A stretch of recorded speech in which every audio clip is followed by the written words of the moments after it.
Општина Охрид за прв пат после долги години има нула долг по основ на судски извршни решенија и од денес се вбројува помеѓу малкуте институции во Македонија која нема заостана долг. Градоначалникот Пецаков најави дека при преземањето на раководењето општината е затекнале со вкупен долг од околу 14 милиони евра. Посветената работа вроди со плод на начинот на прибирање на приходите на општина Охрид. Зголемувањето на приходите по повеќе ставки и домакинското работење придонесе на враќање на вкупниот долг што го имаше локалната самоуправа кој изнесуваше околу 14 милиони евра.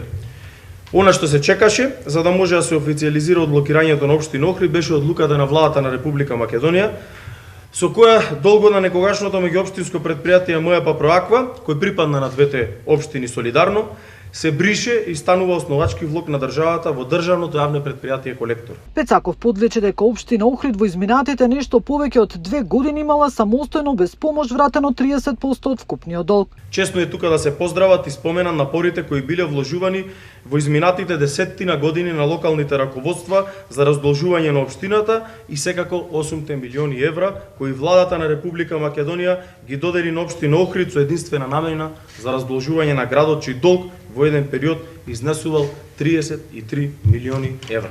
Градоначалникот на Охрид најави дека по конечното раздолжување на општината започнуваат посветено да работат и на раздолжување на општинските јавни претпријатија. Нина Аритоновска, Сител телевизија.